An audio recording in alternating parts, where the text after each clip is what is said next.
Deep seek എന്നുള്ള AI സാങ്കേതിക വിദ്യയെ കുറിച്ച് വളരെയധികം ചർച്ച നടക്കുന്നുണ്ടല്ലോ ഇപ്പോൾ. ഈ ചർച്ചയെ മുൻനിർത്തി നമ്മുടെ രാജ്യത്ത് 50,000 GPU ആണ് ഇന്ത്യയെ പോലുള്ള രാജ്യങ്ങൾക്ക് അമേരിക്ക അലൗ ചെയ്തിട്ടുള്ളത്.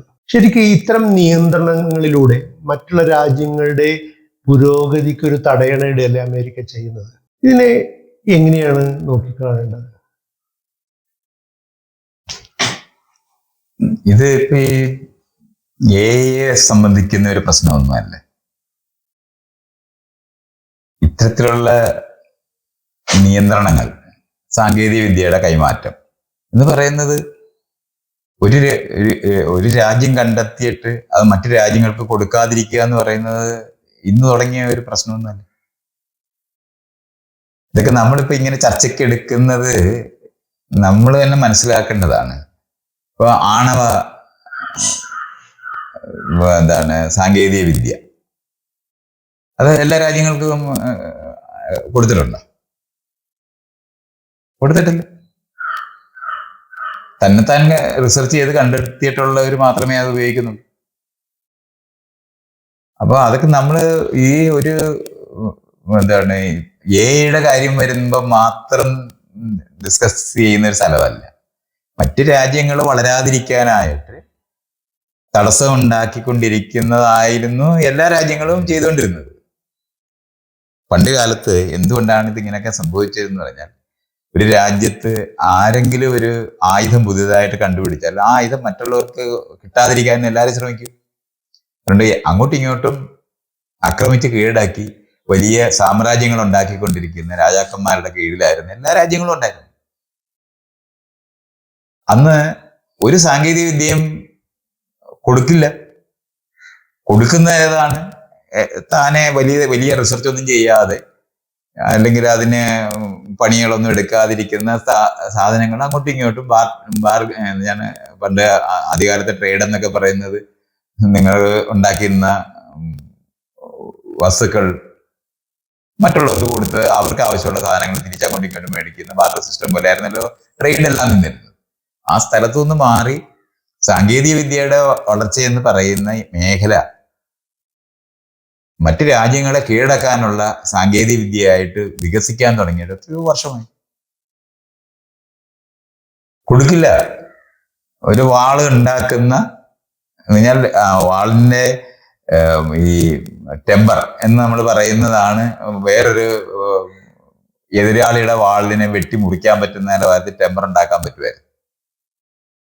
അങ്ങനെയാണ് അന്നൊക്കെ സ്പെഷ്യലായ ആയുധങ്ങൾ തപസ് ചെയ്ത് പ്രത്യക്ഷപ്പെടുത്തുന്നു എന്നൊക്കെ പറയുന്നത് സാധനവും അത് പൂജിച്ചെടുക്കുന്നതിന്റെ ബലങ്ങളെ പറ്റിയൊക്കെ സംസാരിച്ചിരുന്ന മുഴുവൻ മിസ്റ്റിഫൈ ചെയ്ത് പറഞ്ഞിരുന്നു എന്നുള്ളതല്ലാതെ ഈ സാങ്കേതിക വിദ്യ വേറെ ആൾക്ക് കൊടുക്കില്ല. ഇപ്പൊ നമ്മളൊരു പുരാണങ്ങളിലെല്ലാം നമ്മൾ പരിശോധിച്ച് നോക്കിയാല് ആയുധം മറ്റുള്ളവർ പരിശീലിക്കാതിരിക്കാനും പഠിക്കാതിരിക്കാനും ആ വിദ്യ കൊടുക്കാതിരിക്കാനും എല്ലാവരും ശ്രമിക്കുമായിരുന്നു.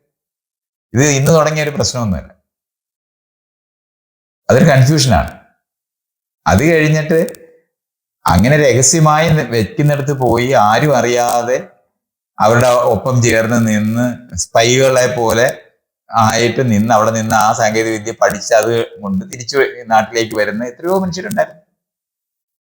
ഇങ്ങനെയായിരുന്നു ലോകത്ത് നിയന്ത്രിതമായി മറ്റുള്ള രാജ്യങ്ങളെ കീഴടക്കുക എന്ന് പറയുന്നതിന് അവരുടെ കയ്യിലിരിക്കുന്ന ആയുധങ്ങൾ എങ്ങനെയാണ് അത് ഉപയോഗിക്കുന്നതെന്ന് മറ്റുള്ളവരെ കാണിക്കാതെ അറിയിക്കാതെ ഇരിക്കുക എന്നുള്ളതായിരുന്നു എല്ലാവരും ചെയ്തിരുന്നത്. അപ്പോഴാണ് നമ്മൾ ഈ പറയുന്ന ചാരന്മാർ എന്ന് പറയുന്നവര് അത് ദ്വിമുഖമുള്ള രണ്ടിടത്തും ചാരപ്രവൃത്തി ചെയ്യുന്നവർ വരെ ലോകത്തുണ്ടായിരുന്നു. ഇതിന്റെ ഒരു തുടർച്ചയിലാണ് ഈ ആയുധങ്ങൾ മുഴുവനും ഉണ്ടായിട്ടുള്ളത്.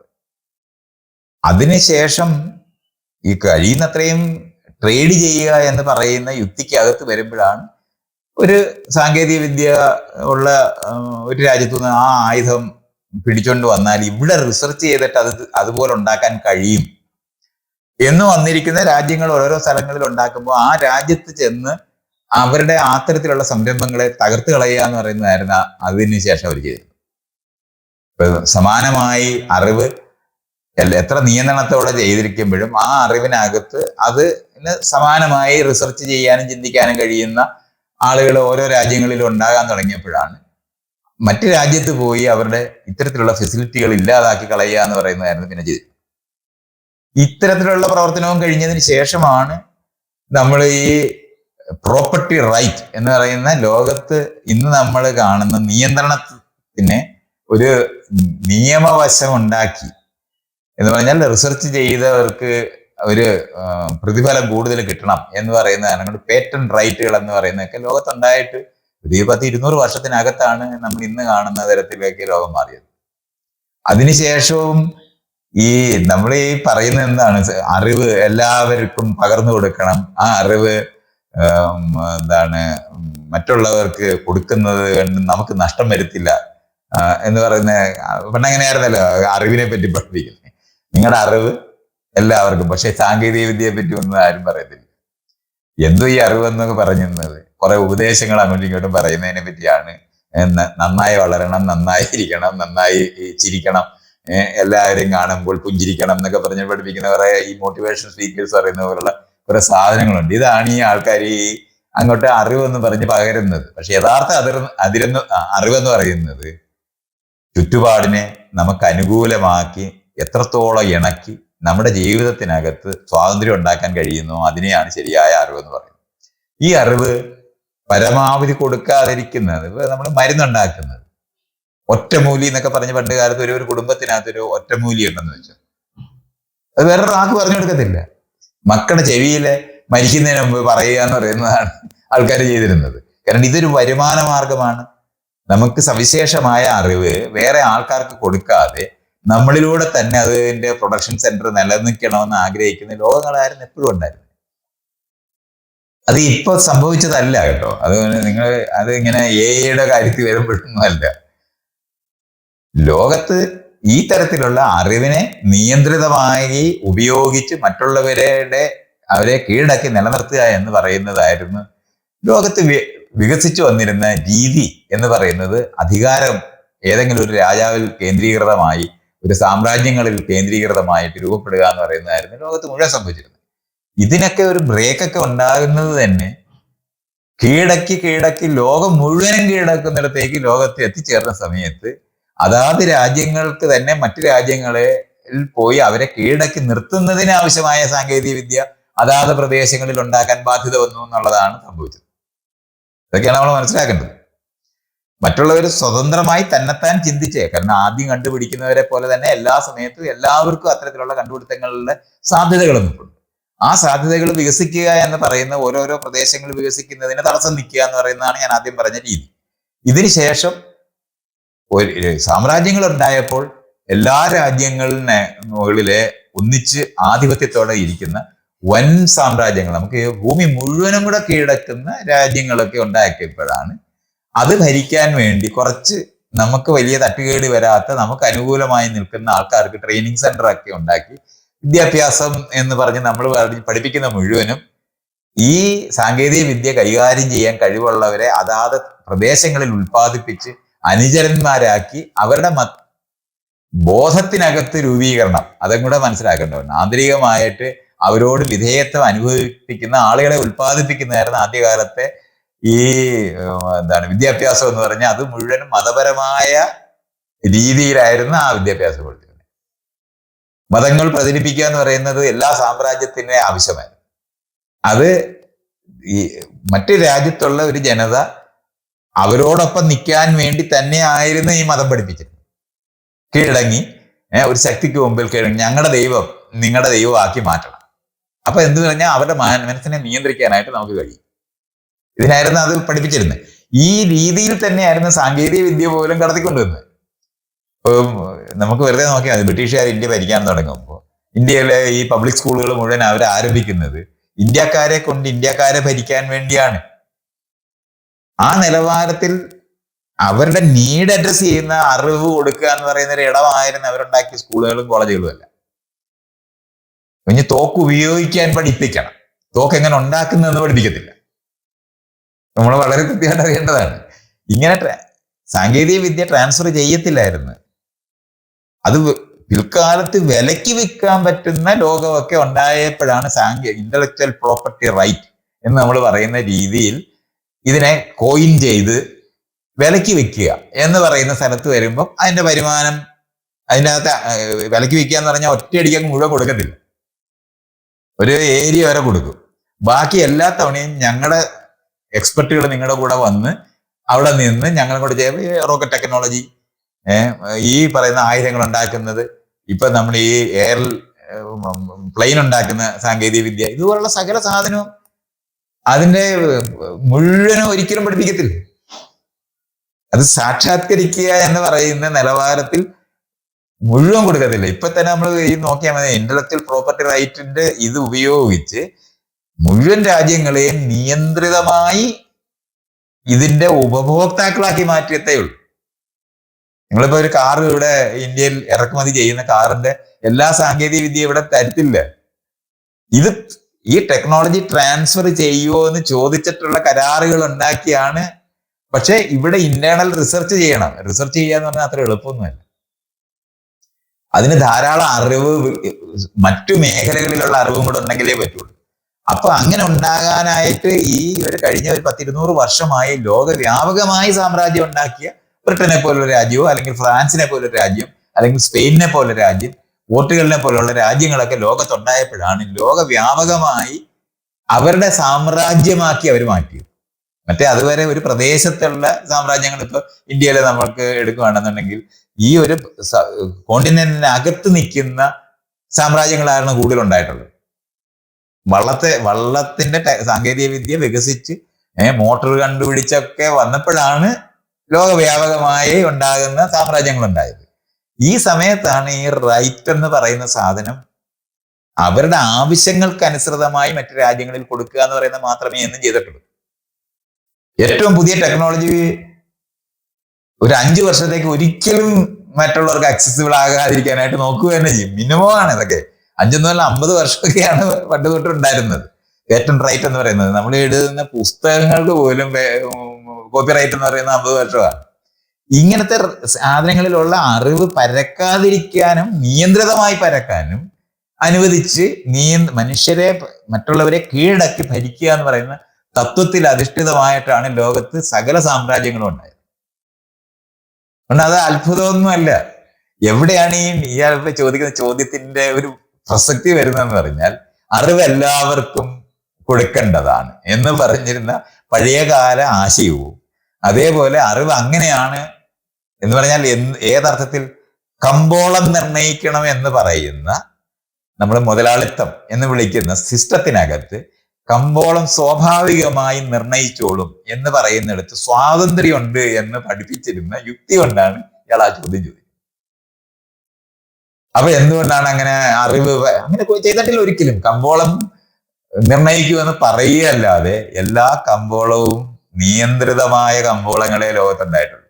അല്ലാതെ എന്താണ് ആഡം സ്മിത്ത് പറയുന്നത് പോലെ ഒരു ഇൻവിസിബിൾ ഹാൻഡ് ഉണ്ട്, ഡിമാൻഡും സപ്ലൈയും കറക്റ്റ് ആക്കുന്ന സാധനം ഉണ്ടെന്നൊക്കെ പഠിപ്പിക്കുമ്പോൾ അങ്ങനെയൊന്നും സംഭവിച്ചിട്ടൊന്നുമില്ല.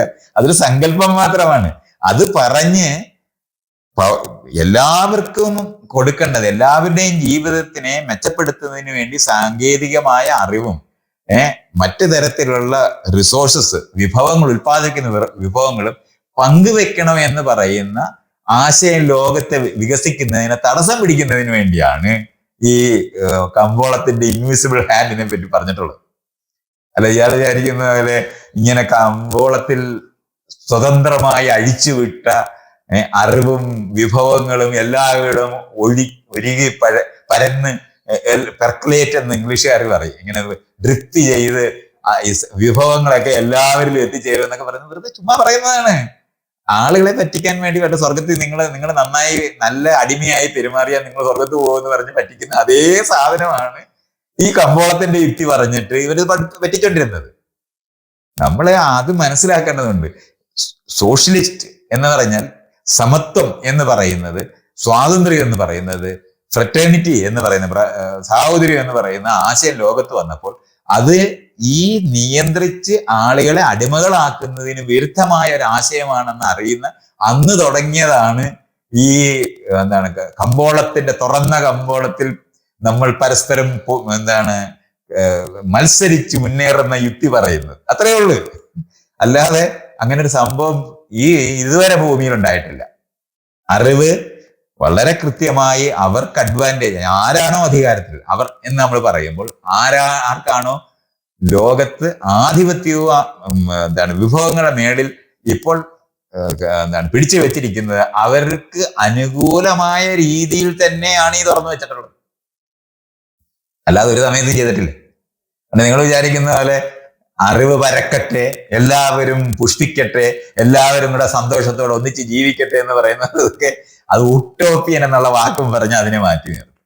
നടക്കാത്ത കാര്യമാണ്. മനുഷ്യർ മത്സരാധിഷ്ഠിതമായിട്ടാണ് ജീവിക്കുന്നതെന്നും ഈ എവല്യൂഷണറി ആയിട്ടുള്ള അണ്ടർസ്റ്റാൻഡിങ് പോലും എല്ലാം തമ്മിൽ കണക്റ്റഡ് ആണെന്ന് പഠിപ്പിക്കുന്നതിന് വേണ്ടിയാണ് സത്യത്തിൽ സിംബയോട്ടിക് എവല്യൂഷനെ പറ്റിയാണ് നമ്മൾ യഥാർത്ഥത്തിൽ പറയേണ്ടത്. അതിനു പകരം കുറച്ച് ജീവികൾ തമ്മിൽ അങ്ങോട്ടും ഇങ്ങോട്ടും മത്സരിക്കുന്നതിന്റെ യുക്തിക്കകത്ത് സർവൈവൽ ഓഫ് ദ ഫിറ്റസ്റ്റ് മാത്രമാണ് എവല്യൂഷൻ എന്ന് പഠിപ്പിച്ച് അതിന് ഞങ്ങളാണ് ഇപ്പൊ മെച്ചപ്പെട്ടവർ, ഞങ്ങളാണ് ജയിച്ചു നിൽക്കുന്നവരെന്ന് പറയുന്ന ശരിക്കും പറഞ്ഞ റേസിസ്റ്റ് ആയ ആശയങ്ങളുടെ സാമ്പത്തികമായ മുഖമാണ് നമ്മൾ ഇന്ന് കാണുന്ന ഈ പറയുന്ന ലോകം.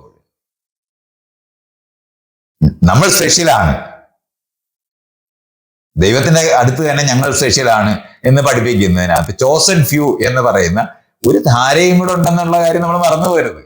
അപ്പൊ ഈ കമ്പോളത്തിനെ നിർണയിക്കുന്നത് ആധിപത്യമുള്ള ഒരു ചെറിയ വിഭാഗം അവരുടെ കഴിവ് കൊണ്ടാണെന്നാണ്. അവരുടെ കഴിവ്, അല്ല വേറെ ആരും ഇവിടെ ഒരു പണിയെടുക്കുന്നില്ല. അടിമകള് 20 മണിക്കൂർ പണിയെടുക്കുന്നവരായിരുന്നു, ഉറങ്ങാൻ പറ്റാത്തവരായിരുന്നു. അവര് ചെയ്യുന്ന പണി ഒരിക്കലും പണിയെടുത്താൽ വികസിക്കും എന്നാണല്ലോ സങ്കല്പം. നിങ്ങൾ അധ്വാനിച്ചാൽ ഇഷ്ടം പോലെ ഉണ്ടാക്കാം, അത് കഴിഞ്ഞാൽ നിങ്ങൾ സ്വത്തുകാരായി മാറും. ലോകത്തുള്ള എല്ലാ അടിമകളും അടിയാളരും രാവിലെ തൊട്ട് 18 മണിക്കൂർ പണിയെടുത്ത മനുഷ്യരേ ഉള്ളു ലോകത്ത് അടിമകളായിരുന്ന സമയത്ത്. എന്നിട്ട് എന്താണ് ആ സമ്പത്തെല്ലാം അവർക്ക് ഇല്ലാതായത്? ഇതാണ് ഈ കള്ളം എന്ന് പറയുന്നത്. ഈ തരത്തിലുള്ള കള്ളം പഠിപ്പിക്കുന്നത് തുറന്ന വിപണിയെ പറ്റിയുള്ള സങ്കല്പങ്ങളും ഒക്കെ ആധിപത്യമുള്ളവര് നിങ്ങൾ നന്നായി പെരുമാറിയാൽ, നന്നായി ജീവിച്ചാൽ സ്വർഗത്ത് പോകുമെന്ന് പഠിപ്പിക്കുന്നതിന് പകരം പഠിപ്പിക്കുന്ന ഒരു സാധനമാണ് തുറന്ന കമ്പോളത്തിലെ സ്വാതന്ത്ര്യത്തിനെ പറ്റി പറയുന്നത്. ഇതൊന്നും നടന്നിട്ടില്ല. ഇത് പറഞ്ഞ് പറ്റിക്കുന്നതാണ്. പണ്ട് സ്വർഗത്ത് പോകുന്നതിന് പകരം ലോകത്ത് നിങ്ങൾ അധ്വാനിച്ചാൽ നിങ്ങൾ വികസിക്കും എന്ന് പഠിപ്പിക്കുന്ന കഥയെ ഇത് തന്നെയാണ്. ഇപ്പൊ ഇവിടുത്തെ ബുദ്ധിജീവികളായിരിക്കുന്നവന്മാരും പഠിപ്പിക്കുന്ന ഒരു സാധനമാണ്. അധ്വാനിച്ച് മിടുക്കരായവരാണ് മുന്നേറിയതെന്ന് പഠിപ്പിക്കുന്ന കഥയ്ക്കകത്തുള്ളതാണ്. ലോകത്ത് മറ്റുള്ള ആൾക്കാരെ കൊള്ളയടിക്കുന്നതാണ്. ഇപ്പൊ ഒരു മരം ഒരിടത്ത് നിന്ന് സൂര്യപ്രകാശം ഉണ്ടാക്കി ഇലകൾ ഉണ്ടാക്കി അത് ജീവിച്ചുകൊണ്ടിരിക്കുന്ന സമയത്ത് അത് മുഴുവൻ തിന്ന് മിടുക്കരായ പശുവിനെ പോലെയാണ്. പശുവിനെ തിന്ന് ഉണ്ടായ സിംഹമാണ് ഏറ്റവും കൂടുതൽ മിടുക്കരായി മാറുന്നെന്ന് പറയുന്ന കഥയ്ക്കകത്താണ് അത് പറഞ്ഞുകൊണ്ടിരിക്കുന്നത്. അങ്ങനെ മാത്രമൊന്നുമല്ല, എത്രയോ ജീവികൾ തമ്മിൽ ചേർന്ന് സഹകരിച്ച് ജീവിക്കുന്ന ഒരു വലിയ ലോകം കൂടി ഇവിടെ ഉണ്ട്. അതിനെ മറച്ചു വയ്ക്കുന്ന യുക്തിക്കകത്താണ് പരസ്പരം നമ്മൾ കണ്ടെത്തുകയാണ് നമ്മൾ ഒരു ഒരൊറ്റ ഇനമാണെന്നും ഒരു ജീവിയാണെന്നും അങ്ങനെ പലതരത്തിലുള്ള ആൾക്കാരുടെ അധ്വാനം കൊണ്ട് മാത്രമല്ല നമ്മൾ ഓരോ പണി ചെയ്യുമ്പോഴും അപ്പുറത്തിരിക്കുന്ന ആളുകൾ സഹകരിക്കുന്ന വഴിയാണ് നമ്മൾ ശരിക്കും പറഞ്ഞ് വിജയിക്കുന്നതെന്നൊക്കെയുള്ള ലോകത്ത് എല്ലാവർക്കും അറിയാവുന്ന ഒരു ഇതാണ്. അതിന് അനുസൃതമായ ഒരു ലോകക്രമം ഉണ്ടാക്കണമെന്ന് പറയുന്നതാണ് സോഷ്യലിസം എന്ന് പറയുന്നത്. അത് നടക്കത്തില്ലെന്ന് പഠിപ്പിക്കാൻ വേണ്ടിയുള്ള സിദ്ധാന്തങ്ങളാണ് ഈ കഥ മുഴുവൻ. കാരണം ഈ ഒരു എന്താണ് എലോൺ മസ്കോ അല്ലെന്നുണ്ടെങ്കിൽ ഈ പണക്കാരനായ ഒരാളെ ഒരു പ്രദേശത്ത് അയാളുടെ ഇൻജിനുവേറ്റി, അയാളുടെ ബുദ്ധിശക്തിയും അറിവും കൊണ്ടാണ് അയാളെല്ലാം പണക്കാരായി മാറിയെന്ന് പഠിപ്പിക്കുന്ന ഈ കഥ. ബാക്കി ആൾക്കാര് മുഴുവൻ പേര് 15-16 മണിക്കൂർ പണിയെടുത്തിട്ട് ഉണ്ടാക്കിയതാണ് ഇവന്റെ ഇൻജിനുവേറ്റി അല്ല. ഒരു രാജാവാണ് രാജ്യം ഭരിക്കുന്നതെന്ന് അവനാണ്. അലക്സാണ്ടർ ഒറ്റയ്ക്ക് കുതിരപ്പുറത്ത് കയറി ഇങ്ങനെ വന്നപ്പോഴാണ് വാൾപ്ലൈറ്റ് നടത്തി ഇവിടെ വന്ന് ഇന്ത്യ പിടിച്ചെന്ന് പറയുന്നത് അലക്സാണ്ടറുടെ പേരല്ലേ നമുക്കറിയുള്ളൂ. കൂടെ വന്ന മുഴുവൻ പേരും ചത്തുപോയി. അവരെ പറ്റി ഒരാളെ അറിയുപോലും ഇല്ലാതാക്കിയ തരത്തിൽ അവരുടെ യശസ് കൂടെ കൊള്ളയടിച്ചതാണ് അലക്സാണ്ടർ. ഇങ്ങനെ ലോകത്തെ കൊള്ളക്കാരാണ് ഈ പണക്കാരെന്ന് നമ്മൾ പറയുന്നത്. ഈ മിടുക്കന്മാരെന്ന് പറയുന്നവർ മുഴുവനും മറ്റുള്ളവരുടെ അറിവും മറ്റുള്ളവരുടെ അധ്വാനവും കൊള്ളയടിക്കുന്ന ആൾക്കാരല്ലാത്ത ഒരാളും ഈ തരത്തിൽ ഉണ്ടാകത്തേയില്ല. അതുകൊണ്ട് നമ്മൾ അങ്ങനെ അതിനെ മനസ്സിലാക്കിയേ പറ്റും. ഇത് തിരിച്ചറിഞ്ഞ് ലോകവ്യാപകമായി അത് പറയാൻ തുടങ്ങുമ്പോഴാണ് നമ്മൾ ഈ സോഷ്യലിസം എന്ന് പറയുന്ന സമത്വപരമായി മനുഷ്യർ പെരുമാറേണ്ടതെന്നും നിയമം എന്ന് പറയുന്നത് എല്ലാവർക്കും ഒരുപോലാണെന്നും തുല്യമാണെന്നും ഒക്കെ പറയുന്ന ആശയങ്ങളൊക്കെ ലോകത്ത് വരുന്നത് എങ്ങനെയാണ്?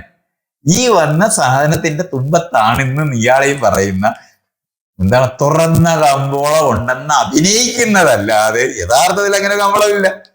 ഇപ്പൊ കണ്ട അമേരിക്ക ഗ്രേറ്റ് എന്ന് ട്രംപ് പറയുന്നത് ഫസ്റ്റ്, അമേരിക്ക ഫസ്റ്റ്, തുറന്ന കമ്പോളത്തിന്റെ യുക്തിയാണോ? ഇത് വെറുതെ പറയുന്നതല്ലേ?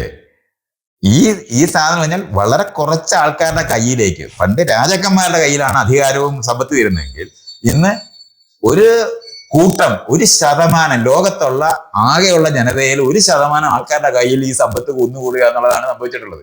സമ്പത്തില്ലായ്മയല്ല ഇന്ന് ദാരിദ്ര്യം കൊണ്ടല്ല ആൾക്കാർക്ക് യഥാർത്ഥ ദാരിദ്ര്യം ഉള്ളത്.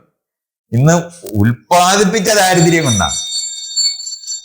അപ്പൊ ഇങ്ങനെ നമ്മൾ അതിനെ ഒന്ന് മനസ്സിലാക്കുകയാണെന്നുണ്ടെങ്കിൽ ഇയാൾ ഇപ്പൊ ഈ ചോദിക്കുമ്പോൾ എഐയുടെ കാര്യത്തിനകത്ത് നമ്മൾ ഈ ഓപ്പൺ സോഴ്സ് കോഡ് എന്നൊക്കെ പറയുന്ന സാധനം ഇതുപോലെ വരുന്ന സമയത്ത് അത് എല്ലാവർക്കും ഉപയോഗിക്കാൻ പറ്റുന്ന നിലവാരത്തിൽ വരണമെന്നും ആ നിലവാരത്തിൽ മുമ്പോട്ട് പോകണമെന്ന് ആഗ്രഹിക്കുമ്പോൾ അതിനെ കൊന്നതാണ് എന്താണ് വിൻഡോസ് എന്ന് പറയുന്നത്, നമ്മളിത് ആപ്പിൾ എന്ന് പറയുന്ന സാധനങ്ങൾ. ഇത് മുഴുവനും ഈ തരത്തിലുള്ള ഇന്റലക്ച്വൽ പ്രോപ്പർട്ടി റൈറ്റ് എന്ന് പറഞ്ഞാൽ ഞങ്ങളുടെ മാത്രമാണ് എന്ന് കൃത്യമാക്കി കറക്റ്റാക്കിയ ആൾക്കാരുടെ ലോകമാണ്. ഇത് നമ്മൾ കൃത്യമായിട്ട് അറിയണം. അങ്ങനെ അല്ലാതെ ഒരു സമയത്തും ഒരു തുറന്ന കമ്പോളവും ലോകത്തില്ല. നിയന്ത്രണങ്ങൾ കൊണ്ട്, വളരെയധികം ആം ട്വിസ്റ്റ് ചെയ്യുന്ന നിയമങ്ങൾ കൊണ്ട് ലോകവ്യാപകമായി ഇപ്പൊ അമേരിക്ക ലോകത്തിന്റെ എല്ലാ മുക്കിലും മൂലയിലും ഈ ആയുധം ഉള്ള സൈനിക താവളമുള്ള ഒരു രാജ്യമാണ്. അവരവിടെ നിന്ന് ഈ മുഴുവൻ രാജ്യങ്ങളെ നിയന്ത്രിക്കുന്നതാണ്. അതിന് തടസ്സം ഉണ്ടാകുന്ന നിലവാരത്തിൽ പുതിയ കണ്ടുപിടുത്തങ്ങളുടെ സ്വാഭാവികമായ വശങ്ങളുണ്ട്. ഇപ്പൊ ഇന്റർനെറ്റ് ഉപയോഗിക്കുമ്പോൾ അങ്ങോട്ടും ഇങ്ങോട്ടും ആളുകൾ തമ്മിൽ കണ്ടുപോകും, പരസ്പരം മനസ്സിലായി പോകും. സാധാരണക്കാര് മറ്റു രാജ്യത്തെ സാധാരണക്കാർ തമ്മിൽ സൗഹൃദം ഉണ്ടാകുന്നത് ഇതിന്റെ സൈഡ് ഇഫക്റ്റ് ആണ്. അതെങ്ങനെ ബ്രേക്ക് ചെയ്യാൻ പറ്റും എന്നുള്ള ഇപ്പൊ നമ്മൾ വെറുതെ നോക്കിയാൽ മതി. ആദ്യം ഉണ്ടാക്കുന്ന സോഷ്യൽ മീഡിയ എന്ന് പറഞ്ഞ സാധനം മുഴുവൻ ഇന്ന് അവര് കുത്തിയിരുന്ന് ആൾക്കാർ തമ്മിൽ അങ്ങോട്ടും ഇങ്ങോട്ടും മിണ്ടുന്നവരെ മുഴുവൻ അവര് നോട്ട് ചെയ്ത് അവരുടെ അക്കൗണ്ട് പൂട്ടിച്ചോണ്ടിരിക്കുന്ന പണികൾ ചെയ്തുകൊണ്ടിരിക്കുന്ന ലോകത്താണ് നമ്മളിത് പറയുന്നതെന്ന് ഓർക്കണം. ഇത് മുഴുവനും അപ്പം ചെയ്തു പോയ, ഉണ്ടായിപ്പോയ അറിവുകൾ പരന്നുപോയി എന്ന് പറയുന്നത് അവരുടെ ഇഷ്ടത്തിന് പുറത്താണ്.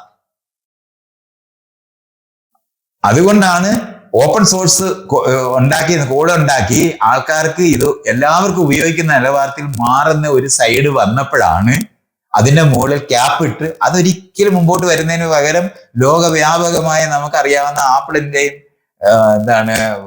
വിൻഡോസിന്റെയും കമ്പ്യൂട്ടർ അല്ലാതെ വേറൊരു കമ്പ്യൂട്ടർ നമുക്ക് കിട്ടാതായി പോയില്ലേ? ലിനക്സ് എന്ന് പറയുന്ന സാധനത്തിനകത്ത് വർക്ക് ചെയ്യുന്ന ഇപ്പൊ ഈ കേരളം പോലെ ഏതെങ്കിലും നിലവാരത്തിൽ സോഷ്യലിസ്റ്റ് കൺസെപ്റ്റ്സ് ഉള്ള ഒരു സമൂഹത്തിനകത്ത് മാത്രമാണ് അവിടുത്തെ ഒരു ഗവൺമെന്റ് അതുമായിട്ട് ബന്ധപ്പെടുന്നത്. മറ്റേ മുഴുവൻ കറപ്ഷൻ ഉപയോഗിച്ചിട്ട് തന്നെയാണ്, ശ്വാസം മുട്ടിച്ചിട്ട് തന്നെയാണ് ഈ രാജ്യങ്ങൾ ഇത്തരത്തിലുള്ള സകല സാധനവും ചെയ്തിരുന്നത്. അതുകൊണ്ട് ഇയാൾ വിചാരിക്കുന്ന പോലെ ഈ AI വരുമ്പം മാത്രം സംഭവിക്കുന്നതല്ല. അവര് വെറുതെ പറയുന്ന ഒരു കാര്യമാണ് ഞങ്ങൾ തുറന്നു നിൽക്കുകയാണെന്ന്. അവിടെ ഞങ്ങൾ ജനാധിപത്യപരമായി പെരുമാറിക്കൊണ്ടിരിക്കും. മറ്റുള്ളവരുടെ മനസ്സ് കവർന്ന് അവരെ വേറൊന്നും ചിന്തിക്കാൻ കഴിയാതാക്കും. അതിന് ഏറ്റവും നന്നായിട്ട് മനസ്സിലാക്കാനുള്ളത്, ഒരു മണിക്കൂറില് 1000 രൂപ കിട്ടുന്ന ഒരാള് ഉണ്ടെങ്കിൽ ആ ആൾക്കാര്, ആ 1000 രൂപ കിട്ടുന്ന ആൾക്കാര് മണിക്കൂറിൽ ജോലി ചെയ്ത എന്തെങ്കിലും ജോലി ചെയ്താൽ 1000 രൂപ കിട്ടുന്ന അതിന് മേപ്പോട്ട് കിട്ടുന്നവനെ അവര് കുത്തിയിരുന്ന് മണിക്കൂറിൽ 50 രൂപ തൊട്ട് ഒരു 100 രൂപ വരെ കിട്ടുന്ന ആൾക്കാരെ ബോധ്യപ്പെടുത്തിയിട്ടുണ്ട്. നിങ്ങളുടെ ശത്രു എന്ന് പറയുന്നത് മണിക്കൂറിൽ 7 രൂപ കിട്ടുന്ന അല്ലെങ്കിൽ 5 രൂപ കിട്ടുന്ന 10 രൂപ കിട്ടുന്നവനാണ് നിങ്ങളുടെ ശത്രു എന്ന് ബോധ്യമാക്കി കൊടുക്കുന്നതാണ് ഈ ലോകം മുഴുവൻ ചെയ്തിട്ടുള്ളത്. അതുകൊണ്ടാണ് നമ്മൾ ഈ ഇല്ലീഗൽ ഇമിഗ്രൻസിനെ പറ്റിയുള്ള ചർച്ച വരുന്നത്. ജീവിക്കാൻ ശ്രമിക്കുന്ന മനുഷ്യരാണ്. ഒരിടത്ത് ജീവിക്കാൻ പറ്റാതെ വേലിയൊക്കെ ചാടി വന്ന് ജീവിക്കാൻ ശ്രമിക്കുന്നവര് അവരാണ് കൊള്ളക്കാരായി മാറിയിരിക്കുന്നതായിട്ടാണ്. എന്നാൽ ഈ പോക്കറ്റ് അടിക്കുന്നവനാണ് കൊള്ളക്കാരൻ എന്ന് പഠിപ്പിക്കുന്നില്ലേ? പോക്കറ്റ് അടിക്കുന്നവനും വീട്ടിൽ കയറി ഭക്ഷണം മൂട്ടിച്ചവനും അല്ലെന്നുണ്ടെങ്കിൽ അവിടുത്തെ സ്വർണം എടുക്കുന്നവനാണ് ലോകത്തിലെ ഏറ്റവും വലിയ കൊള്ളക്കാരൻ എന്ന് പഠിപ്പിക്കുന്നത് എപ്പോഴാണ്? ഈ മണിക്കൂറിൽ 1000കണക്കിന് രൂപ ഉണ്ടാക്കുന്നവനാണ് ഈ വീട്ടിൽ കുത്തിയിരുന്ന് 50-100 രൂപ ഉണ്ടാക്കുന്ന ഞാൻ ഇടനില എന്ന് ഞാൻ ഒരു ഇടത്തരക്കാരെന്ന് പറയുന്നവരുടെ ബോധത്തിനെ മുഴുവനും നിങ്ങളുടെ യഥാർത്ഥ ശത്രു എന്ന് പറയുന്നത് ഈ മണിക്കൂറിൽ 10 രൂപയോ അല്ലെങ്കിൽ അതിനെ ഒന്നും കിട്ടാതിരിക്കുന്നവനാണെന്ന് പഠിപ്പിക്കുന്നതാണ് ഈ സകല പത്രത്തിനകത്തൂടെയും വിഷ്വൽ മീഡിയക്കകത്തൂടെയും പഠിപ്പിക്കുന്നതുകൊണ്ടാണ് ഈ കൺഫ്യൂഷൻ. ഇപ്പൊ ഇയാൾ ഈ ചോദ്യം ചോദിക്കുന്നത്. ഇയാളുടെ വിചാരം അറിവ് പരക്കണ്ടേ എന്നുള്ളതാണല്ലോ ഇയാളെ പറഞ്ഞത്. അങ്ങനെ പരന്നിട്ടില്ല, ഒരു കാലത്തും പരന്നിട്ടില്ല, പരക്കത്തുമില്ല. അല്ല, അത് മാത്രമല്ല, ഇപ്പൊ നമ്മുടെ സാങ്കേതിക വിദ്യകളിൽ ഇന്നത്തെ കാലത്ത് പ്രത്യേകിച്ച് കമ്പ്യൂട്ടർ അധിഷ്ഠിതമായ രീതിയിലുള്ള സാങ്കേതിക വിദ്യയെ ഊന്നിയുള്ള പുരോഗതി നോക്കുമ്പോൾ പല സോഫ്റ്റ്വെയറുകളും അല്ലേ നമ്മൾ ഉപയോഗിക്കുന്ന പ്ലാറ്റ്ഫോമായിട്ടുള്ള വിൻഡോസും മാക്കും, അതുകൂടാതെ ആൻഡ്രോയിഡ് ആണെങ്കിൽ ഐഫോണിന്റെ എല്ലാം തന്നെ അമേരിക്കയിൽ അതല്ലെങ്കിൽ അതിൽ തന്നെ ഉപയോഗിക്കുന്ന പല സോഫ്റ്റ്വെയറുകളും 95% സോഫ്റ്റ്വെയറുകളും അമേരിക്കൻ നിർമ്മിതിയാണ്. അതുകൂടാതെ ഇപ്പോൾ നമ്മൾ ഉപയോഗിക്കുന്ന സോഷ്യൽ മീഡിയകളെല്ലാം തന്നെ അമേരിക്കയിൽ നിന്ന് വരുന്നതാണ്. നമ്മളെ ഓരോ രാജ്യത്തിന്റെയും പണം അങ്ങോട്ട് പോകുന്ന ഒരവസ്ഥ ഉണ്ടാകുന്നുണ്ട് എന്നുള്ളത് ഓരോ രാജ്യവും ശരിക്കും ഇടപെട്ട് അതാത് രാജ്യങ്ങളിൽ സാങ്കേതിക വിദ്യ വികസിപ്പിക്കുകയും അല്ലെങ്കിൽ ഇത്തരം സോഫ്റ്റ്വെയറുടെ വികസനമൊക്കെ നടക്കേണ്ടതല്ലേ. അത്തരം ഒരു പ്രവർത്തനങ്ങൾ ശരിക്കും നടക്കുന്നില്ല. എന്തിനാണ് നടക്കുന്നത്? ഇയാളത് പറഞ്ഞാൽ മതി. എന്തിനാണ് നടക്കുന്നത്? അതൊരു പരിധിവരെ ആ രാജ്യത്തേക്ക് മറ്റുള്ള ഈ പറയുന്ന ഒരു രാജ്യത്തിന്റെ പുരോഗതിയെ സഹായിക്കില്ലേ? മറ്റൊരു രാജ്യം പുരോഗതിപ്പെടേണ്ട ആവശ്യം എന്താ? അല്ല, അതാത് രാജ്യങ്ങൾ നന്നാകേണ്ട ആവശ്യം എന്താണെന്ന് ഇയാൾ പറഞ്ഞു തന്നാൽ എനിക്ക്. അതുപോലെ കോമ്പറ്റീറ്റീവ് ആയിട്ടുള്ള ഒരു മൈൻഡ് ഉണ്ടാവും. കോമ്പറ്റീഷൻ എന്ന് ഇയാൾ പറയുന്നത് ആരുമായിട്ട് കോമ്പറ്റീഷൻ ആണ്? ഇയാൾ തോറ്റു പോകുന്ന തരത്തിൽ കോമ്പറ്റ് ചെയ്യാൻ അനുവദിക്കുക എന്നുള്ളതാണോ കോമ്പറ്റീഷൻ? കോമ്പറ്റീഷൻ എന്ന് പറയുന്നത് ഒരു സ്പെക്ടക്കിളാ. മറ്റുള്ളവര് ഞങ്ങൾ എല്ലാവരെയും ഓടി ജയിച്ചു എന്ന് ഒളിമ്പിക്സിൽ എന്ന് പറഞ്ഞാൽ ട്രെയിനിങ്ങും അതുവരെയുള്ള എല്ലാ കാര്യങ്ങളും വളരെ സൗകര്യപൂർവ്വം ചെയ്ത ആൾക്കാർ മറ്റുള്ളവരെ തോപ്പിച്ച് ജയിച്ചു എന്ന് തോന്നിപ്പിക്കാൻ ചെയ്യുന്ന വളരെ കാഴ്ചയ്ക്ക് ഒരുക്കിയിരിക്കുന്ന സ്പെക്ടക്കിൾസ് ആണ് ഈ സ്പോർട്സ് എന്ന് പറയുന്നതും ഈ തരത്തിലുള്ള സകല സാധനവും. അല്ല, നിങ്ങൾ വിചാരിക്കുന്നവരെ അവിടെ യഥാർത്ഥ കോമ്പറ്റീഷൻ ഒന്നും നടന്നിട്ടില്ല, ഇതുവരെ നടന്നിട്ടുമില്ല. വെറുതെ വിചാരിക്കാതങ്ങനെ. ഇറസ്പെക്റ്റീവ് ഓഫ് എന്ന് പറഞ്ഞാൽ ഇത്തരത്തിൽ അറിവോ വിഭവങ്ങളോ കൊടുക്കാതെ മറ്റുള്ളവരെ ദുരിതത്തിൽ ആഴ്ത്തിക്കൊണ്ട് നിന്നിട്ട് ജയിച്ചിട്ടുള്ളവരെ ലോകത്തുള്ളു. അല്ലാതെ ഇയാൾ ഈ പറയുന്ന പോലെ ഒന്നും ഇല്ല. അതുണ്ടെന്ന് തോന്നിപ്പിക്കാൻ, അതാ ഞാൻ പറഞ്ഞ 1000 രൂപക്കാരൻ മണിക്കൂറിൽ 1000 രൂപ ശമ്പളമുള്ളവൻ 100 രൂപക്കാരനോട് നിന്റെ യഥാർത്ഥ ശത്രു എന്ന് പറയുന്നത് മണിക്കൂറിൽ 10 രൂപ കിട്ടുന്നവനാണെന്ന് പഠിപ്പിച്ചെന്ന യുക്തി കൊണ്ടാണ് ഇയാൾ ഇത് പറഞ്ഞുകൊണ്ടിരിക്കുന്നത്. ഇങ്ങനൊന്നും സംഭവിച്ചിട്ടില്ല ലോകത്ത്. ഇഷ്ടത്തിന് പുറത്താണ് അറിവ് പരന്നു പോയത്.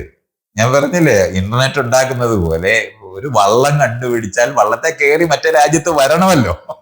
വന്നു പോയാൽ ഇവിടെ ഉള്ളവര് വള്ളം ഉണ്ടാക്കുന്നവരും ആ വള്ളം കണ്ടുപോകുമല്ലോ. കണ്ടുപോകുമ്പോ എങ്ങനെ കാണിക്കാതെ അത് ചെയ്യാൻ പറ്റുമെന്നാണ് എല്ലാവരും ഒന്നും ചെയ്തിരുന്നത്. നമ്മൾ എപ്പോഴും മനസ്സിലാക്കാനുള്ളത് അങ്ങനെ അല്ല. അങ്ങനെ മനുഷ്യര് ഇങ്ങനെ നന്നായ മനുഷ്യരായിട്ടൊന്നും അല്ലത്. മറ്റുള്ളവരെ കീഴടക്കി അവരെ അടിമകളാക്കി അവരെ എങ്ങനെയാണ് സ്വാധീനിച്ച് മാനസികവും ശാരീരികവുമായി മാനസികമായി സ്വാധീനിക്കുന്നതാണ് മതം. എല്ലാ സാമ്രാജ്യവും അതിൽ വരുന്നിട്ട് ആദ്യം നിങ്ങളുടെ മനസ്സിനെ കവരാൻ എങ്ങനെ പറ്റും എന്നുള്ളതിന്റെ റിസർച്ച് ചെയ്തിട്ടാണ് മതപ്രചാരണം നടത്തിയിരുന്നത്. അല്ല, മതം മനുഷ്യനെ നന്നാക്കാൻ ഉണ്ടായതാണെന്നൊക്കെ ഈ നാരായണ ഗുരുവൊക്കെ പറഞ്ഞു വഴിതെറ്റിച്ച കാരണം കൊണ്ടായിരുന്നു മനസ്സിലാകാത്തത്. മനുഷ്യരെ കീഴടക്കാൻ വേണ്ടി അടിമകളാക്കി മനസ്സ് കവരുന്ന പണിയും കൂടെയാണ് എല്ലാ സാമ്രാജ്യവും ചെയ്തിരുന്നത്. അശോകൻ രാജ്യം ഉണ്ടാക്കിയിട്ട് ബുദ്ധമതം പ്രചരിപ്പിക്കുന്നത് ആൾക്കാരുടെ മനസ്സ് കവരാനാണ്, അല്ലാതെ അവിടെ ആളുകളെ നന്നാക്കാനാണ് തെറ്റിദ്ധരിക്കാതെ. ഈ തെറ്റിദ്ധാരണ കാരണമാണ് നമുക്കിത് മനസ്സിലാകാത്തത്. അറിവ് കുറച്ച് നമുക്ക് തരും എന്ന് പറഞ്ഞാൽ അവർക്ക് ഉപയോഗിക്കാൻ കഴിയുന്ന നിലവാരത്തിൽ. ഇന്ത്യയിലെ വിദ്യാഭ്യാസം ആരംഭിക്കുമ്പോൾ ട്രെയിൻ ഉണ്ടാക്കുന്ന സാങ്കേതിക വിദ്യ മുഴുവൻ ഇങ്ങനെ തരുവാണോ? നമ്മളെ കൊണ്ട് അതിന്റെ പാലം ഇടുന്നതിന്, ഗർഡർ പിടിച്ചിടുന്നതിന്, പാളം അടിക്കുന്നതിന് വേണ്ടിയുള്ള അറിവേ തരുവുള്ളൂ. അല്ല, നിങ്ങൾക്ക് ട്രെയിൻ ഓടിക്കാനുള്ള അറിവ് തരുന്ന ട്രെയിൻ ഉണ്ടാക്കാനുള്ള അറിവ് തരത്തില്ല. ഇങ്ങനെ അറിവ് നിയന്ത്രിതമായി, വിഭവങ്ങൾ നിയന്ത്രിതമായി ആരാണോ ആധിപത്യത്തിൽ, അവർ എന്ന് പറഞ്ഞാൽ ആരാണോ ആധിപത്യത്തിൽ ഇരിക്കുന്നത്, അവരെല്ലാവരും എല്ലാ സമയത്തും എല്ലായിടത്തും ഇത് ചെയ്തിട്ടുണ്ട്. അത് നമ്മൾ മനസ്സിലാക്കേണ്ടതാണ്. അത് ഇപ്പൊ തുടങ്ങിയ ഒരു ബിസിനസ് അല്ലെന്ന് മാത്രമാണ് ഞാൻ ഇത് പറഞ്ഞത്. അതിൻ്റെ ഒരു തുടർച്ചയുണ്ട്. ആ തുടർച്ചയ്ക്കകത്ത് അവരുടെ ഇഷ്ടത്തിന് പുറത്ത് ഇപ്പൊ ഒരു കാർ ഉണ്ടാക്കിയാൽ അപ്പുറത്തിരിക്കുന്നതിന് അത് വാങ്ങാൻ കഴിയുന്നവനായി നിലനിൽക്കേണ്ടതുണ്ട് എന്നറിയുന്ന അത്രയും അവൻ വളർന്നാൽ മതി എന്ന് തീരുമാനിക്കും. അല്ലാതെ നിങ്ങൾ വിചാരിക്കുന്നത് തുറന്ന കമ്പോളോ തുറന്ന അറിവോ തുറന്നു കിടക്കുന്ന ഒരു സംഭവവും ലോകത്തുണ്ടായിട്ടില്ല. ഒരു തുറന്നതുമില്ല.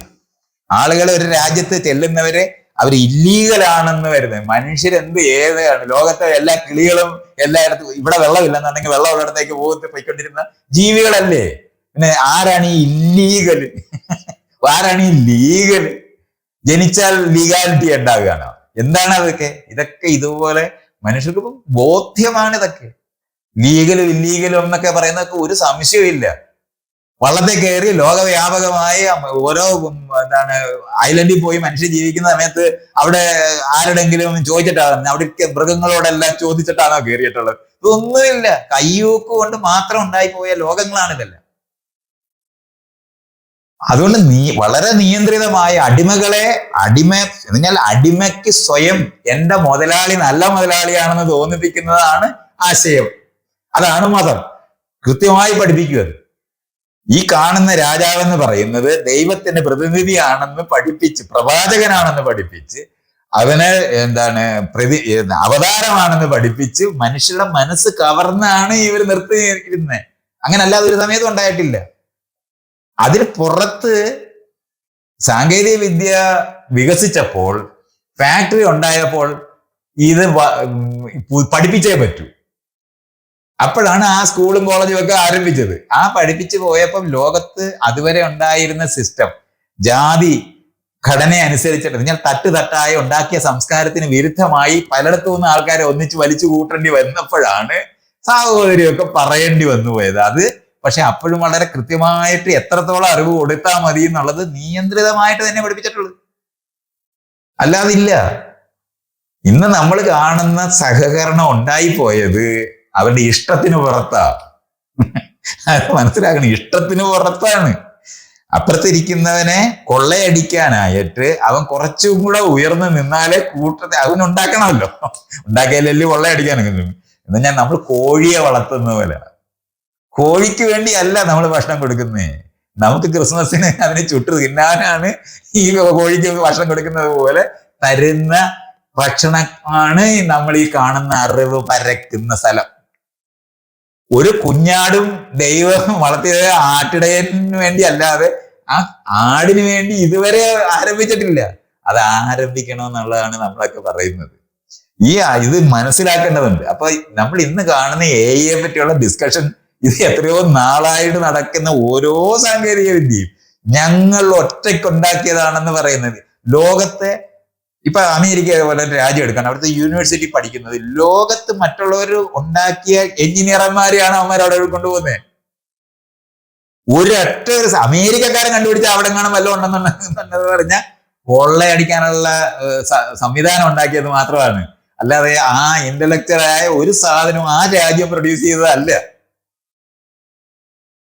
ലോകത്തെ ബ്രെയിൻ ഡ്രെയിൻ എന്നാണ് പറയുന്നത്. ആളുകൾ എവിടെയാണ് ജീവിക്കുക, അതിന് അവർക്ക് വ്യക്തിപരമായി കുറച്ച് കൂടുതൽ പണം കൊടുത്തിട്ട് ഈ രാജ്യത്ത് കുട്ടിക്കാലം തൊട്ട് നോക്കി വളർത്തി ഒരു എഞ്ചിനീയറോ ഡോക്ടറോ അല്ലെങ്കിൽ ഒരു സയന്റിസ്റ്റോ ആക്കിയവനെ മുഴുവനും വലിച്ച് അവിടെ കൊണ്ടുപോകുക എന്നുള്ളതാണ് ഇവന്മാരെല്ലാരും ചെയ്തോണ്ടിരിക്കുന്നത്. അല്ലാതെ അവന്മാരാരെങ്കിലും ഒറ്റയ്ക്കിരുന്ന് ഒരു പുല്ലും കണ്ടുപിടിച്ചിട്ടില്ല ഇതുവരെയും. നമ്മളിപ്പോ നോബൽ പ്രൈസ് ഒക്കെ എടുക്കുകയാണെങ്കിൽ ലീഡിങ് സയന്റിസ്റ്റ് എന്ന് പറയുന്നവനാണ് കിട്ടുന്നത്. ബാക്കിയുള്ളവരെല്ലാം അവിടെ കിടന്ന് പണിയെടുക്കും. അല്ലാതെ വേറെ ആർക്കില്ല. അല്ലാതെ അവൻ ഒറ്റയ്ക്ക് ഒരു പുല്ലും കണ്ടുപിടിച്ചിട്ടൊന്നുമില്ല. ആയിരക്കണക്കിന് ആൾക്കാർ റിസർച്ച് ചെയ്യുന്ന ലാബുകൾ ലോകത്തുണ്ടാക്കി ലോകത്തുള്ള ചിന്തിക്കാനും സ്വയം കണ്ടെത്താനും കഴിവുണ്ടായിരുന്ന മനുഷ്യരെ പണം കൊടുത്ത് വാങ്ങിക്കൊണ്ടുപോയി അവർ പ്രതിഷ്ഠിച്ചു കളയും. ഇങ്ങനെയാണത് ചെയ്യുന്നത്. ഇങ്ങനെ ലോകത്ത് ബാക്കിയുള്ള സ്ഥലങ്ങളിൽ മുഴുവനുള്ള ആൾക്കാരെ അങ്ങോട്ട് ആകർഷിക്കത്തക്കവനുള്ള ബെയ്റ്റ്സ്, ചൂണ്ടകളിട്ട് പിടിച്ചു കൊണ്ടുപോയാണ് ഈ പണി മുഴുവൻ ചെയ്യിക്കുന്നത്. അല്ല നിങ്ങൾ വിചാരിക്കുന്നത് പോലെ അവരൊറ്റയ്ക്ക് കണ്ടുപിടിച്ചിട്ടുമില്ല. ഇതൊക്കെ നമ്മൾ ഇങ്ങനെ അറിയണം. ഇനിയും പണ്ട് ഗാരേജിനകത്തോ അല്ലെന്നുണ്ടെങ്കിൽ ചായ്പിനകത്ത് കണ്ടുപിടിക്കുന്ന കണ്ടുപിടിക്കാരൊന്നും ഇനി നടക്കത്തില്ല. കാരണം അത്രത്തോളം ലോകത്തിനെ പറ്റിയുള്ള അറിവ് വർദ്ധിക്കുകയും അതിന്റെ സൂക്ഷ്മതകൾ വർദ്ധിക്കുകയും ചെയ്യുന്ന കാരണം കൊണ്ട് വലിയ ഇൻവെസ്റ്റ്മെന്റ് നടത്താൻ പറ്റുന്ന മേഖലയിലുള്ള ആൾക്കാരുണ്ടാകുമ്പോൾ മാത്രമേ അത്തരത്തിലുള്ള അറിവുകൾ ഒരു പ്രദേശത്തുണ്ടാകത്തുള്ളൂ. ഇത് പല രാജ്യങ്ങളിലും ഉണ്ടാകും. കാര്യമുണ്ട്, നമ്മൾ എത്ര വിചാരിച്ചാലും ഒരു പിച്ചാത്തി കാണുമ്പോൾ ആദ്യമായി പിച്ചാത്തി കണ്ടുപിടിച്ചവനെ പോലെ തന്നെ ആ പിച്ചാത്തി എങ്ങനെ ഉണ്ടാക്കാൻ പറ്റുമെന്ന് കണ്ടുപിടിക്കാനുള്ള അറിവുള്ള മനുഷ്യരായിട്ട് ലോകത്ത് മനുഷ്യരെപ്പോഴും ഉണ്ടാവും. അതുകൊണ്ട് എല്ലാ സ്ഥലത്തും കുറച്ച് ആൾക്കാരുണ്ടാകും. ഉണ്ടാകുന്നതിന് മുഴുവൻ അടിച്ചോണ്ട് പോകുക എന്ന് പറയുന്ന സാധനത്തിനകത്ത് പോകാതെ നിന്ന ആൾക്കാരാണ് മറ്റ് പ്രദേശങ്ങളിൽ ഉണ്ടാക്കിയ സാങ്കേതിക വിദ്യകൾ വികസിപ്പിച്ചിട്ടുള്ളത്. ഇത് സംഭവിച്ചു പോയി എന്നുള്ളതാണ്. ചൈനക്കാരെയൊക്കെ ഒരു തരത്തിലും അപ്പുറത്തോട്ട് അങ്ങോട്ട് കയറി വരാതിരിക്കാൻ വേണ്ടി ശ്രദ്ധിക്കുകയോ ഇല്ലീഗൽ ഇമിഗ്രൻസ് ആയിട്ട് കാണുകയൊക്കെ ചെയ്തിരുന്ന രീതിക്കകത്ത് അവരവരുടെ രാജ്യത്ത് സ്വന്തമായി കണ്ടെത്തിയ സാധനം കൊണ്ടാണ് ഇവന്മാരുടെ സാധനം ബ്രേക്ക് ചെയ്തതാണ് ഇപ്പൊ ഈ പറയുന്ന ചർച്ച മുഴുവൻ. ലോകത്ത് ഏതെങ്കിലും രാജ്യത്തിനെ ആക്രമിച്ച ഒരു ചരിത്രമില്ലാത്ത ഒരു രാജ്യമാണ് ചൈന. മറ്റു രാജ്യങ്ങളെ ആക്രമിച്ച ചരിത്രം അവർക്കില്ല. അവര് ഗ്രേറ്റ് വാൾ ഉണ്ടാക്കി അതിനകത്ത് മറ്റുള്ളവരെല്ലാവരും ഉപദ്രവകാരിയാണെന്ന് കണ്ട അകത്ത് കഴിഞ്ഞ പാർട്ടികളാണ് അവന്മാര്. ഇന്ന് നമ്മൾ കാണുമ്പോൾ നമ്മൾ നോക്കിയാൽ മതി, ലോകത്ത് എത്ര സ്ഥലത്ത് അവർക്ക് സൈനിക താവളമുണ്ട്. അവരുടെ പേരിൽ ആരോപിക്കുന്ന 4 അല്ലാതെ വേറൊന്നില്ല. ഒരാരോപണം ഇല്ലാതെ ഞങ്ങൾക്ക് 750 ഉണ്ടെന്ന് പറയുന്ന അമേരിക്കയാണ് ലോകത്തിനെ നിർണയിച്ചിരിക്കുന്നത്. അല്ലാതെ ഇപ്പൊ നമ്മൾ പറഞ്ഞ ചൈനക്കാരാണ് ലോകത്ത് പ്രശ്നം ഉണ്ടാക്കാൻ പോകുന്നതെന്ന് ദിവസവും നമ്മൾ കേട്ടോണ്ടിരിക്കുന്നതല്ലേ. അവരെല്ലായിടും പോയി റോഡും പാലവും ഉണ്ടാക്കിയിട്ടുണ്ട്. അവര് ഞങ്ങളെ പോലെ പെരുമാറാൻ സാധ്യതയുണ്ടെന്ന് കണ്ടെത്തിയിട്ട് ആണ് അവർക്കെതിരെ ഇത് മുഴുവൻ പ്രചരിപ്പിച്ചുകൊണ്ടിരിക്കുന്നത്. സോഷ്യലിസ്റ്റ് ആശയങ്ങളെല്ലാം ആയിട്ട് ജീവിക്കാൻ ശ്രമിക്കുകയും മറ്റുള്ളവരെ അത്തരത്തിലുള്ള ആശയങ്ങളിലേക്ക് കൊണ്ടുവരണമെന്ന് ആഗ്രഹിക്കുന്ന ഒരു രാജ്യം മാത്രമാണ്. അവർക്ക് അവിടെ നമ്മൾ പറയുന്ന സ്വതന്ത്രമായിട്ടുള്ള മീഡിയ ഇല്ലെന്നുള്ള കാര്യമൊന്നും എനിക്ക് സംശയമൊന്നുമില്ല. ഞാനും അതൊക്കെ വേണമെന്ന് ആഗ്രഹിക്കുന്ന ആള് തന്നെയാണ്. പക്ഷെ ഒരു കാലത്തും ഈ യൂറോപ്പിനെയോ അല്ലെങ്കിൽ അമേരിക്ക പോലുള്ള ഒരു രാജ്യവുമായിട്ട് ഈ പറയുന്ന മോശം ചൈനയെ കമ്പയർ ചെയ്യാനേ പറ്റത്തില്ല. ഒരു കാലത്തും പറ്റത്തില്ല. കാരണം അവർ ലോകത്ത് ഇതുവരെ ആയുധവുമായി അവർ എങ്ങും പോയി ഒരു താവളവും ഉണ്ടാക്കിയിട്ടില്ല. പുറത്തുണ്ടാക്കിയിട്ടുള്ളത് മുഴുവനും പാലവും റോഡുമാണ്. ഇൻഫ്രാസ്ട്രക്ചർ ഇവർ ഒരിക്കലും ഉണ്ടാക്കി കൊടുക്കാത്ത എത്രയോ കഴിഞ്ഞ ഒരു 200 വർഷമായിട്ട് ആഫ്രിക്കയിലെ ഈ യൂറോപ്പിലുള്ള ഫ്രാൻസ്, സ്പെയിന്, പോർട്ടുഗൽ ഇത് മുഴുവൻ ഉണ്ടായിരുന്ന ഒരു രാജ്യമാണല്ലോ ആഫ്രിക്ക. അവിടെ ഒരു ഒറ്റ റോഡ് അവന്മാരുണ്ടാക്കിയിട്ടില്ലല്ലോ. അവർ ഒരു റെയിൽപാളം ഉണ്ടാക്കിയാൽ നാട്ടുകാർ യാത്ര ചെയ്യാൻ, ഇയാൾക്കൊന്ന് ആലോചിക്കണം. ഒരു രാജ്യത്ത് റെയിൽപാളം ഉണ്ട്, ട്രെയിനുണ്ട്, സാധാരണക്കാർ യാത്ര ചെയ്യാനുള്ള ഒരു ഒറ്റ ട്രെയിനിൽ സാധനം കൊണ്ടുപോകാൻ മാത്രമാണ്. കാരണം ഒരു തരുന്ന ഒരു ഖനിയിൽ നിന്ന് അവിടെ ഉണ്ടാകുന്ന വിഭവങ്ങൾ, ഈ ധാതുക്കൾ, വിഭവങ്ങൾ എന്നല്ല പറയണ്ടത്, ധാതുക്കൾ കൊള്ളയടിച്ചുകൊണ്ട് പോകാൻ വേണ്ടി മാത്രമാണ് ട്രെയിനുള്ളത്. ഇതൊക്കെ നമ്മൾ ആലോചിക്കണം. പാപം പിടിച്ച മനുഷ്യരെ മുഴുവനും ലോകം മുഴുവൻ നടന്ന് എക്സ്പ്ലോയിറ്റ് ചെയ്യുന്നവന്മാരാണ് തുറന്ന കമ്പോളം നടത്തിക്കൊണ്ടിരിക്കുന്നത് അഭിനയിക്കുന്നത്. അവർക്ക് ആവശ്യമായ തുറന്ന കമ്പോളം അങ്ങനെയാണ്. ഇതാണ് ഈ അമേരിക്ക ഫസ്റ്റ് എന്ന് പറയുന്ന ആശയം എങ്ങനെ വരും? തുറന്ന കമ്പോളക്കാരന് ഒരിക്കലും അത് പറയാനൊക്കത്തില്ല. അവരുടെ തന്നെ സിദ്ധാന്തത്തിന് വിരുദ്ധമായി ദിവസവും പെരുമാറിക്കൊണ്ടിരിക്കുകയും അത് ശരിയാണെന്ന് ഇന്റലക്ച്വൽ പ്രോപ്പർട്ടി റൈറ്റ് ഉണ്ടെന്നൊക്കെ പറഞ്ഞിട്ടുള്ള അഭിനയങ്ങളൊക്കെ ഉണ്ടാക്കിയിട്ട് മറ്റുള്ളവരെ കൊള്ളയടിക്കാനായിട്ട് വേണ്ടി മാത്രം ഉണ്ടാക്കിയിട്ടുള്ള തുറന്ന സംവാദങ്ങളാണ്. കാരണം സ്വർഗത്തേക്ക് പോകണമെന്നുണ്ടെങ്കിൽ പള്ളിയിൽ എത്ര കാശ് കൊടുക്കണമെന്ന് പഠിപ്പിച്ച പണ്ടേ അതേ ടെക്നിക്ക് തന്നെ ഇവിടെ ഇത് ഇങ്ങനെ പഠിപ്പിച്ചിട്ട് ഈ പറഞ്ഞല്ലേ 50 രൂപ തൊട്ട് 100 രൂപ കിട്ടുന്ന ശമ്പളക്കാരനായ മധ്യവർഗത്തിന് ഈ സാധാരണക്കാരാണ് നിങ്ങളുടെ ശത്രു എന്ന് പഠിപ്പിക്കുന്ന യുക്തിക്കകത്തുണ്ടായിട്ടുള്ള ലോകത്താണ് നിങ്ങൾ ഇതെല്ലാം. അല്ലാതെ AI വന്ന് നമ്മളെ തിന്നാൻ പോകുന്നു എന്ന് പറഞ്ഞു. ഇപ്പൊ പുതിയ ഭൂതം അതാണ്, AI ആണ് ഭൂതം. ഇങ്ങനെയൊക്കെയുള്ള സാധനങ്ങളൊക്കെ പഠിപ്പിച്ച് ഈ സാധനം ഉപയോഗിക്കാനോ മനസ്സിലാക്കാനോ നമുക്ക് സാങ്കേതിക വിദ്യ എല്ലാവർക്കും ഉപയോഗിക്കാൻ കഴിയുന്നിടത്തേക്ക് ലോകത്തിനെ മാറ്റാൻ തടസ്സമായി നിൽക്കുന്ന ആശയങ്ങളാണ് അമേരിക്ക പോലുള്ള രാജ്യങ്ങൾ പ്രചരിപ്പിച്ചുകൊണ്ടിരിക്കുന്നത്. അത് ഈ സ്വന്തമായി ചിന്തിക്കാനായിട്ടുള്ള സാധ്യത ഇല്ലാതാക്കുന്ന തരത്തിൽ സകല പത്രത്തിനകത്തൂടെയും സകല ടെലിവിഷനകത്തൂടെയും ഇന്റർനെറ്റിനകത്തൂടെയും ഈ മസ്തിഷ്ക പ്രക്ഷാളനം നടത്തുന്നതാണ് ഇയാൾ പറയുന്ന ഇന്റലക്ച്വൽ പ്രോപ്പർട്ടി റൈറ്റിനെ പറ്റിയുള്ള ഡിസ്കഷനും തുറന്ന കമ്പോളത്തിനെ പറ്റിയുള്ള ഡിസ്കഷൻ മുഴുവനും നിൽക്കുന്നത്. അല്ലാതെ അതൊന്നും മനുഷ്യത്വപരമായ ഒന്നും തന്നെയല്ല. അതിനെ തെറ്റായി ധരിക്കാതെ ലോകത്ത് ഇതുവരെ ഒരു സാങ്കേതിക വിദ്യയും ഏതെങ്കിലും റിസോഴ്സസ് ആൾക്കാർക്ക് എല്ലാവരുടേതും കൂടെ ആണ് എന്ന് പറയുന്ന ഒരു ആശയവും ഒരു തുറന്ന കമ്പോളക്കാരനും ഒരിക്കലും ഉണ്ടാക്കിയിട്ടില്ല. അത് സമത്വം, സാഹോദര്യം, സ്വാതന്ത്ര്യം എന്ന് പറയുന്ന സോഷ്യലിസ്റ്റ് ആശയത്തിന്റെ അടിസ്ഥാനത്തിൽ മാത്രമാണ് അതിന്റെ മേളിലൊരു ക്രിട്ടിക്ക് നമുക്ക് വെക്കാൻ കഴിയുള്ളൂ. അതാണ് ലോകത്തിന്റെ പുത്തൻ നീതി. അതിന് വിരുദ്ധമായി ചിന്തിക്കുന്ന ഏറ്റവും ഭീകര രാജ്യം എന്നൊരു രാജ്യത്തിനെ വിളിക്കാമെങ്കിൽ അത് ഇന്ന് അമേരിക്ക മാത്രമാണ്.